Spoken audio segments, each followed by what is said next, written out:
Shri Krishna Caitanya Prabhu Nityananda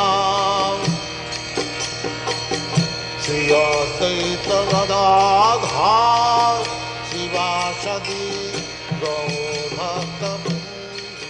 And now Chapter 9, The Opulences of Krishna. Shri Krishna Caitanya Prabhu Nityananda Shri Advaita Gadadhar Shivasadi Gaur Bhakta.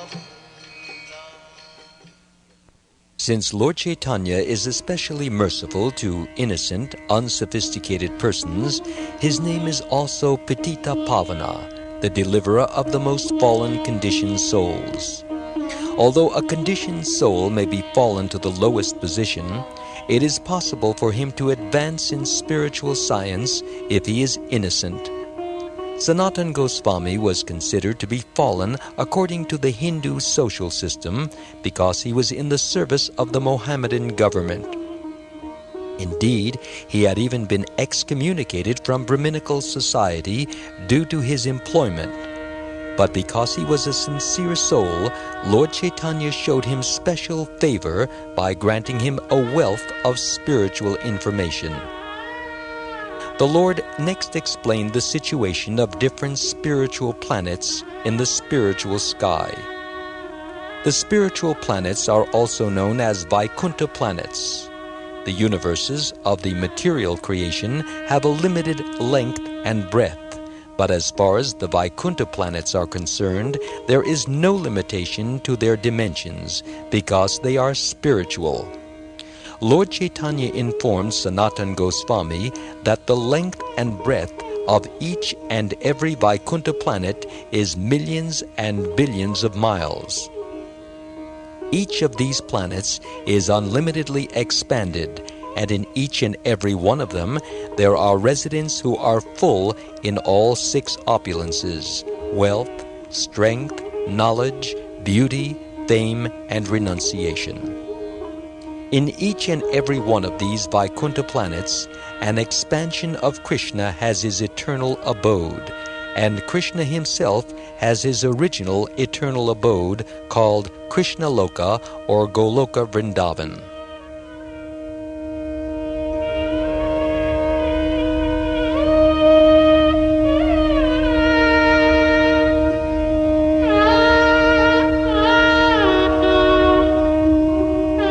In this universe, even the largest planet lies in one corner of outer space. Although the sun is thousands of times larger than the earth, it still lies in one corner of outer space. Similarly, each of the infinite planets, although unlimited in length and breadth, lies in a corner of the spiritual sky known as the Brahma Jyoti.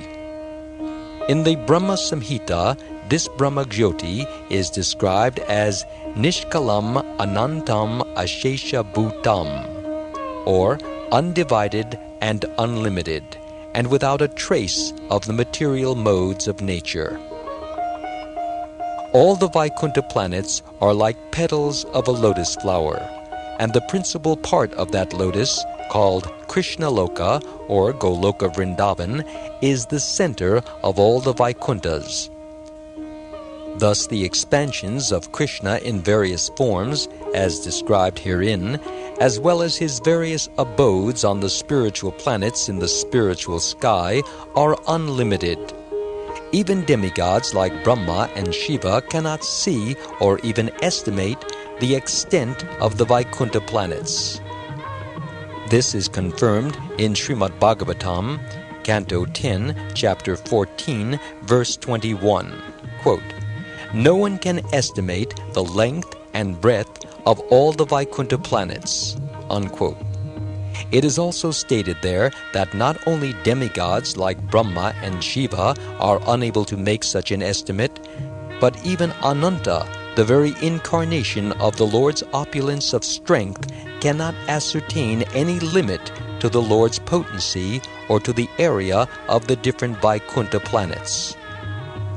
The prayers of Brahma mentioned in Srimad Bhagavatam, Canto 10, Chapter 14, Verse 21 are very convincing in this connection, for therein Lord Brahma says, Ko veti bhuman bhagavan paratman yogeshvaro tir bhavatas trilokyam vava katam va kati va kadeti distarayan kri dasi yoga mayam, which means, quote, O my dear Lord, O Supreme Personality of Godhead, O Supersoul, O Master of all mystic powers, no one can know or explain your expansions, which you manifest by your Yogamaya energy. These expansions extend throughout the three worlds. Unquote. Brahma also says in his prayers, Gunatmanaste pigunan vimatum itavatir nasya kit ishire sya kalena yerva vimita sukalpea bhupamsava ke mihika yuvasa. From the Srimad Bhagavatam, Canto 10, Chapter 14, Verse 7, which means, quote, Scientists and learned men cannot even estimate the atomic constitution of a single planet.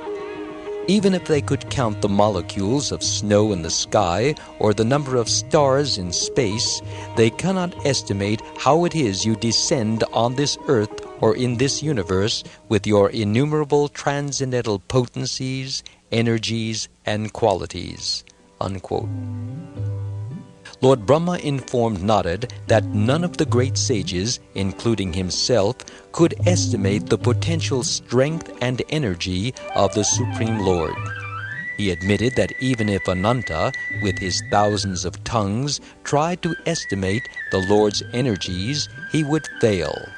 Therefore, the personified Vedas also prayed, Dupataya eva te na yayor antam anantataya tvamapi yad antaranda nichaya nanu savarana ka eva rajamsi vanti vayasa saha yach trutayas tvaihi palantyatinir asanena bhavan nidana.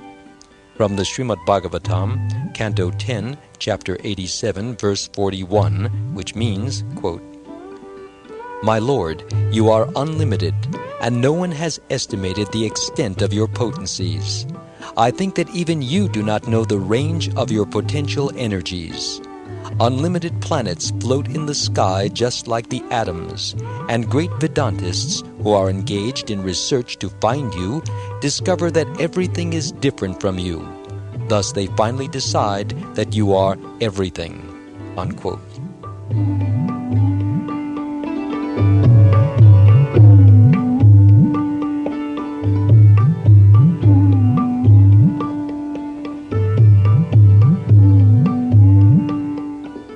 When Lord Krishna was within this universe, Brahma played a trick on him in order to confirm that the cowherd boy in Vrindavan was actually Krishna himself. By his mystic power, Brahma stole all the cows, calves, and cowherd friends of Krishna and hid them. However, when he returned to see what Krishna was doing alone, he saw that Krishna was still playing with the same cows, calves, and cowherd boys. In other words, by his Vaikuntha potency, Lord Krishna had expanded all the stolen cows, calves, and friends. Indeed, Brahma saw millions and billions of them, and he also saw millions and billions of tons of sugarcane and fruit, lotus flowers and horns. The cowherd boys were decorated with various clothes and ornaments, and no one could count their vast numbers. Indeed, Brahma saw that each of the cowherd boys had become a four-handed Narayan, like the predominating deity of each Brahmanda, and he also saw that innumerable Brahmas were engaged in offering obeisances to the Lord. He saw that all of them were emanating from the body of Krishna, and, after a second, also entering into his body. Lord Brahma became struck with wonder, and in his prayer admitted that although anyone and everyone could say that they knew about Krishna, as far as he was concerned, he did not know anything about him. "My dear Lord," he said, "the potencies and opulences which you have exhibited just now are beyond the ability of my mind to understand."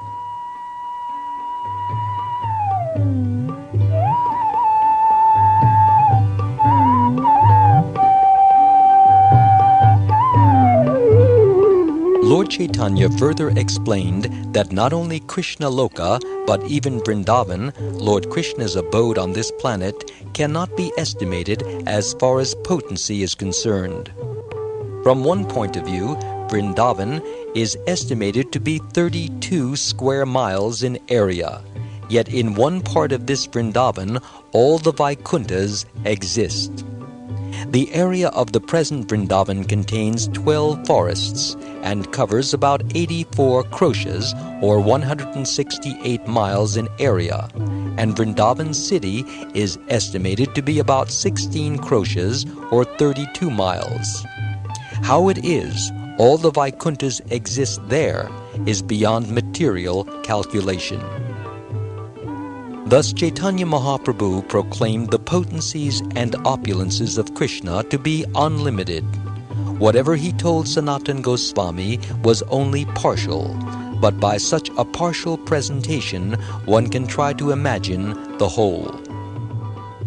While Lord Chaitanya was speaking to Sanatana Goswami about the opulences of Krishna, he was deep in ecstasy, and in that transcendental state he cited a verse from Srimad Bhagavatam, Canto 3, Chapter 2, verse 21, in which Uddhava, after the disappearance of Krishna, told Vidura, "Svayam tvasam yatishayas priyadisha, Svarajya lakshmyapta samasta kamaha, balim haradbish chira lokapalai, kirita kodyetita padapita," which means, quote, "Krishna is the master of all demigods, including Lord Brahma, Lord Shiva, and the expansion of Vishnu within this universe.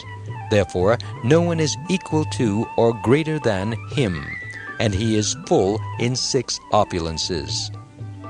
All the demigods engaged in the administration of each universe or Brahmanda offer their respectful obeisances unto him.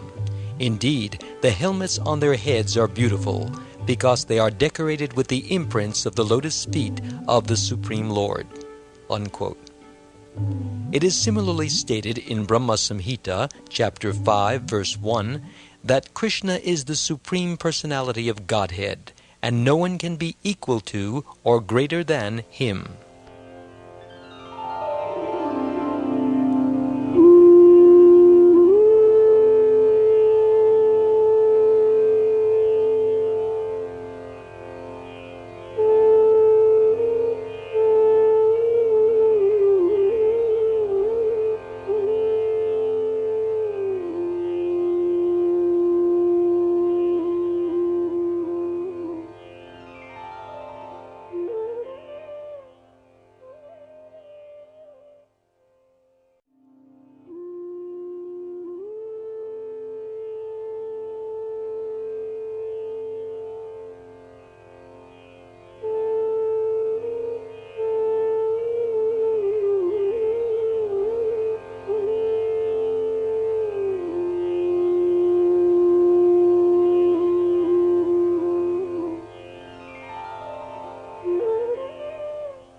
Although masters of each and every universe, Brahma, Shiva, and Vishnu are servants of the Supreme Lord Krishna.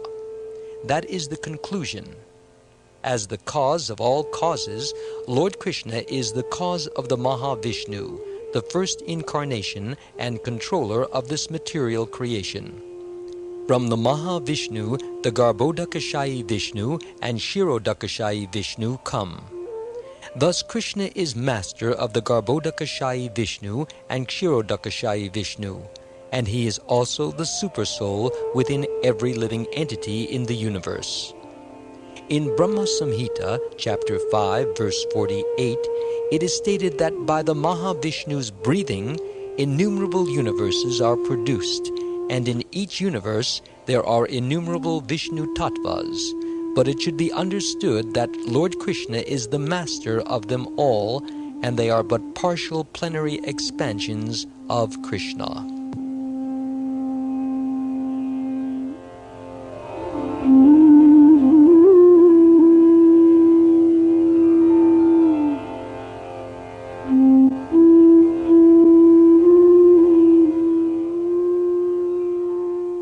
From revealed scriptures, it is understood that Krishna lives in 3 transcendental places. The most confidential residence of Krishna is Goloka Vrindavan. It is there that he stays with his father, mother, and friends, exhibits his transcendental relationships, and bestows his mercy amongst his eternal entourage. There Yogamaya acts as his maidservant in the Ras Leela dance. The residents of Vrajabhumi think the Lord is glorified by particles of his transcendental mercy and affection, and we, the residents of Vrindavan, have not the slightest anxiety due to his merciful existence. As stated in Brahma Samhita, chapter 5, verse 43, all the Vaikuntha planets in the spiritual sky, known as Vishnu Loka, are situated in the planet known as Krishna Loka, Goloka Vrindavan. In that supreme planet, the Lord enjoys his transcendental bliss in multiple forms, and all the opulences of the Vaikunthas are fully displayed in that one planet. The associates of Krishna are also full with 6 opulences. In the Padmottara Kanda, chapter 225, verse 57, it is stated that the material energy and the spiritual energy are separated by water known as the Viraja River. That river flows from the perspiration of the first Purusha incarnation. On one bank of the Viraja is the eternal nature, unlimited and all blissful, called the spiritual sky, and that is the spiritual kingdom or the kingdom of God. The spiritual planets are called Vaikunthas because there is no lamentation or fear there. Everything is eternal. The spiritual world has been calculated to comprise 3/4 of the energies of the Supreme Lord, and the material world is said to comprise 1/4 of his energy. But no one can understand what this 3/4 is, since even this material universe, which comprises only 1/4 of his energy, cannot be described.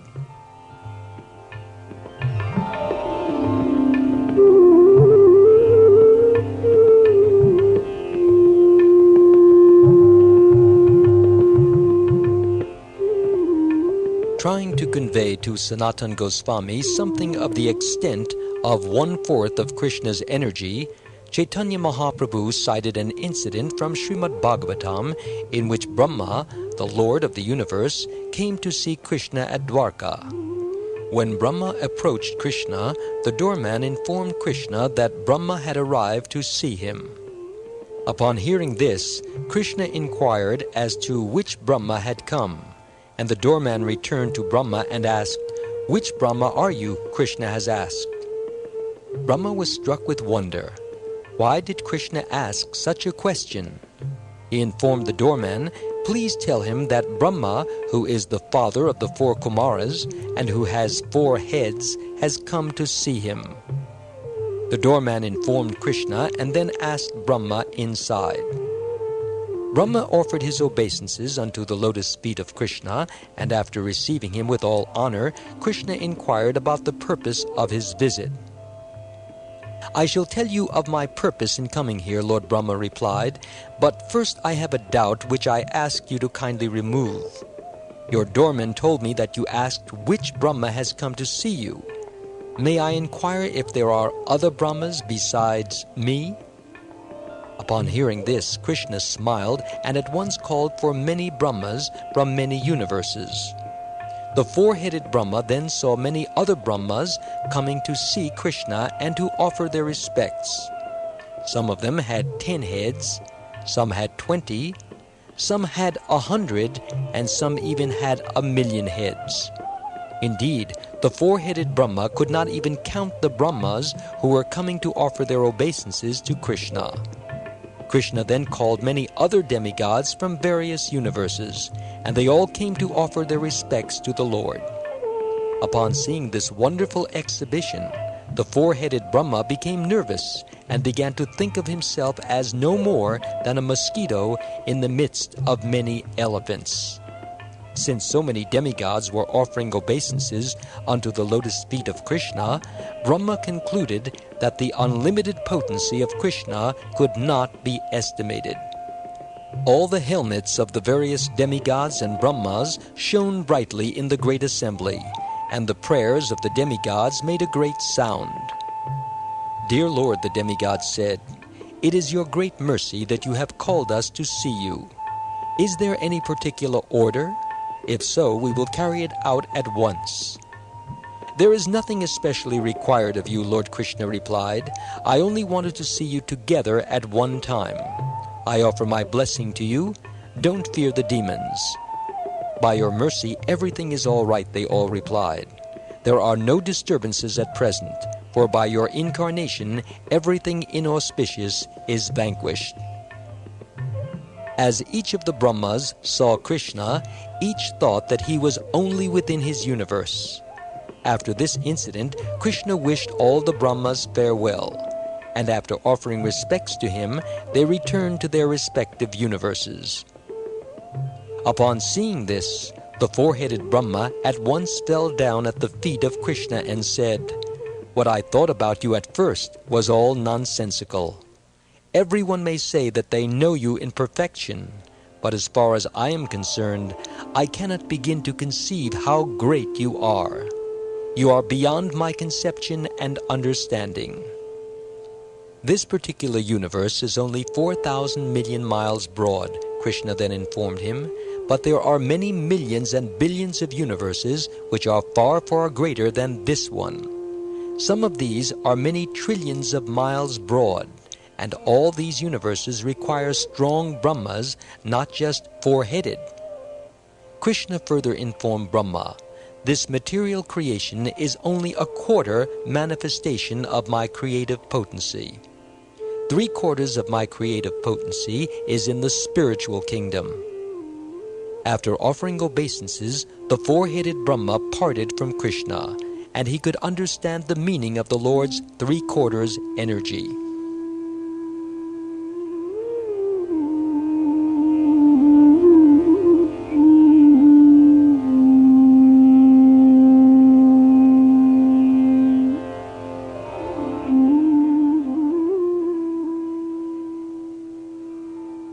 The Lord is therefore known as Triyadishvara, a name indicating his principal abodes, Gokul, Mathura, and Dwarka. These three abodes are full of opulences, and Lord Krishna is the master of them all. Situated in his transcendental potency, Lord Krishna is master of all transcendental energies, and he is full with 6 opulences. Because he is master of all opulences, all Vedic literatures acclaim Krishna to be the Supreme Personality of Godhead. Lord Chaitanya then sang a nice song about the opulences of Krishna, and Sanatana Goswami listened. All the pastimes of Krishna are exactly like the activities of human beings, the Lord sang. Therefore, it is to be understood that his form is like that of a human being. Indeed, a human being is but an imitation of his form. Krishna's dress is just like that of a cowherd boy's. He has a flute in his hand, and he seems to be just like a newly grown youth. He is always playful, and he plays just like an ordinary boy. Lord Chaitanya then told Sanatana Goswami about the beautiful aspects of Krishna. He said that one who understands these beautiful qualities enjoys an ocean of nectar.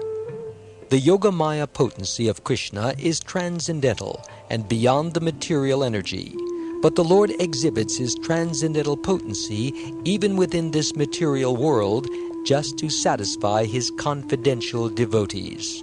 Thus he appears in the material world to satisfy his devotees, and his qualities are so attractive that Krishna himself becomes eager to understand himself. When he is fully decorated and stands with his body curved in 3 ways, his eyebrows always moving and his eyes so attractive, the gopis become enchanted.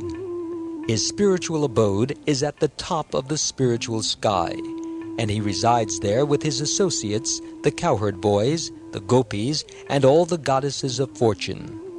It is there that he is known as Madan Mohan.